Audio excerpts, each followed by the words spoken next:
तो आजकल जो पेरेंटिंग हो रही है, हम्म। उस पेरेंटिंग में तो बच्चों को माँ बाप पाल ही नहीं रहे हैं। बड़े शहरों में तो बच्चे पालने के लिए भी पालने वाले रख लिए, राइट। मतलब बच्चे पालने के लिए भी उन्होंने किसी को पाल के रखा है जो बच्चा पाले। हम्म।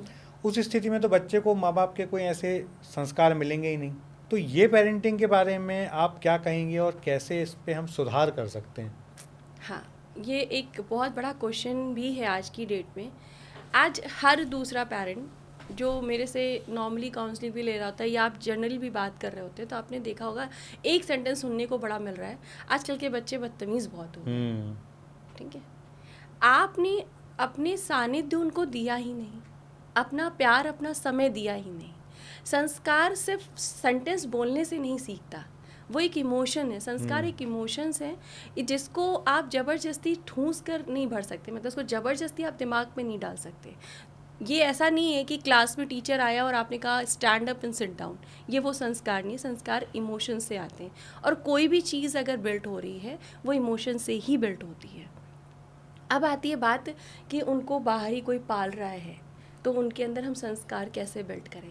इट्स ओके, मान लीजिए कि आज आपकी ज़िंदगी बहुत बिजी हो गई है, लेकिन फिर भी मुझे ऐसा नहीं लगता है कि कोई भी पेरेंट्स इतना बिजी है कि वो अपने 24 घंटे में से 1 घंटा निकाल कर अपने बच्चे के साथ बैठकर बातचीत नहीं कर सकता है। एक्चुअली वो 24 घंटे में से 2 घंटे 3 घंटे या 1 घंटे जो भी वो फ्री है ना, उसको रिप्लेस कर दिया है मोबाइल ने। तो बच्चा भी मोबाइल देख रहा है, पेरेंट्स भी मोबाइल देख रहे हैं, तो वो वहाँ से ही कहीं ना कहीं डैमेज हो रहा है। इससे बहुत सारी चीज़ें डैमेज हो रही हैं। अब बच्चा बहुत सारी चीज़ें उस पर देख रहा है, ज़रूरी नहीं है कि सोशल मीडिया पे हर चीज़ अच्छी हो। और जो पेरेंट्स पाल दूसरे की वजह से रहे हैं वो बच्चे के मोबाइल पर कितनी नज़र रखेंगे। ठीक है, तो ये 2 रीज़न पहले बने। कैसे ठीक किया जा सकता है? पहला तो इम्पॉर्टेंट काम है कि एक कहीं ना कहीं कमिटमेंट करना पड़ेगा कि हम कमा किसके लिए रहे हैं। खुद ठीक से बात है। सवाल पूछना पड़ेगा कि हम कमा किसके लिए रहे हैं। तो आई थिंक हम कमा तो अपने बच्चों के लिए रहते हैं, यही सोचते हैं। और अगर अपने लिए भी कमा रहे हैं तो ये कौन सा कमाना है जिसमें हम अपनी फैमिली को जी भी नहीं पा रहे हैं। ठीक है, हम अपनी वाइफ के साथ टाइम नहीं बिता पा रहे, हम अपनी हस्बैंड के साथ टाइम नहीं बिता पा रहे, अपने बच्चों के साथ टाइम नहीं बिता पा रहे, बैठ कर उनके सुख दुख को सुन नहीं पा रहे हैं। तो ऐसा फिर कमाने से क्या फ़ायदा? कहीं ना कहीं इसमें भी थोड़ी सी कटौती करने की ज़रूरत है कि काम उतना कीजिए जितने में आपकी लाइफ भी अच्छी हो, लग्जरी लाइफ हो, और आपके बच्चे को भी आपका पूरा टाइम मिले। ये तो हो गई मेटलिस्टिक बात। दूसरी बात, जहाँ आप अपने बच्चे को कर सकते हैं, पेरेंट्स कितने भी बिजी हों एटलीस्ट नाइट में तो वो अपने बच्चों के पास रहते हैं। एक टेक्निक होती है जिसको कहते हैं विस्पर। विस्पन। जी, एक विस्पर टेक्निक होती है। आपके बच्चे का जो माइंड होता है, फ्रायड ने ये बात कही है, जो जिन्होंने चाइल्ड साइकोलॉजी पे बहुत अच्छे अध्ययन किया हुआ है, उन्होंने कहा था कि बच्चे को जो बनना होता है ना, वो 5 साल में उसका माइंड उस तरीके से डेवलप हो जाता है। मतलब जो बनना है वो 5 साल में बन चुका होता है। आप अपने बच्चे को जैसा संस्कार या जैसा बनाना चाहते हैं, जब आपका बच्चा पैदा होता है उससे 2 महीने बाद ही आप अपने बच्चे के कान में वो सेंटेंसेस बोलना शुरू कर दीजिए जो सेंटेंसेस के मीनिंग आपके बच्चे की ज़िंदगी बनाती हो।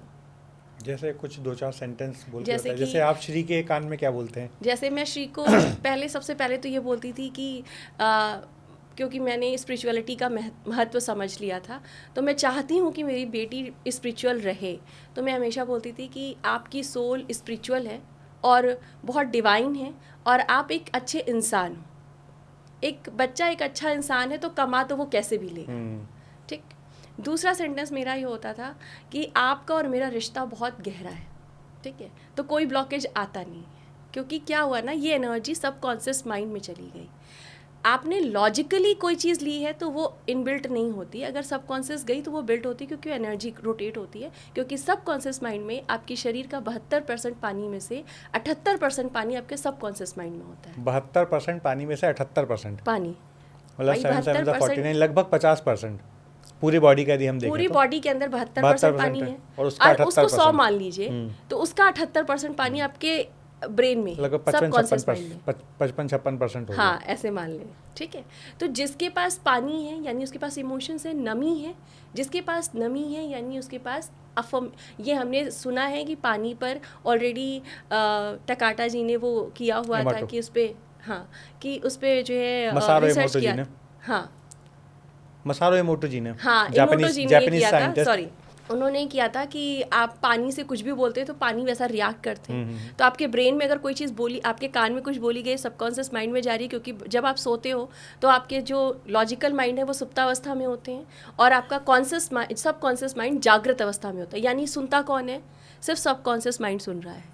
जब वही सुन रहा है तो जो हम उसको बोल रहे हैं उसकी बॉडी डायरेक्ट उसको रिसीव कर रही है। ठीक है, तो आप एक बच्चे को फिजिकली नहीं बल्कि इमोशनली और एनर्जेटिकली संस्कार बिल्ड कर रहे हो। तो आप एक सेंटेंस तो ये बोल सकते हो कि आप बहुत स्पिरिचुअल हो, क्योंकि एक स्पिरिचुअल इंसान के अंदर जो एनर्जी होगी वो लालच की तो नहीं होगी, ठीक है, वो गुस्से की नहीं होगी, वो एक शांत, एक डिवाइन सोल की तरह से काम करेगा, राइट। दूसरा आप डाल सकते हो कि सब पेरेंट्स को कंसर्न होता है कि हमारा बच्चा इंटेलिजेंट हो, अच्छा एक्टिव हो, तो आप उसको बोलिए कि आप एक्टिव हैं, उसका नाम लेकर बोलिए कि आप एक्टिव हैं। श्री, जैसे मेरी बेटी का नाम श्री है, तो श्री आप एक्टिव हैं, आप इंटेलिजेंट हैं, आपको पढ़ाई से प्यार है, आपको स्पिरिचुअल किताबों को पढ़ने से प्यार है, आप हर एक हेल्दी फूड खाते हो। तो ये सारी चीज़ें उसकी एनर्जेटिक हुई ना, तो अब मुझे उसको डांट कर ये बात बोलने की ज़रूरत नहीं है, वो एनर्जेटिकली उस चीज़ को एक्शन में ले आई। वाह, बहुत बढ़िया।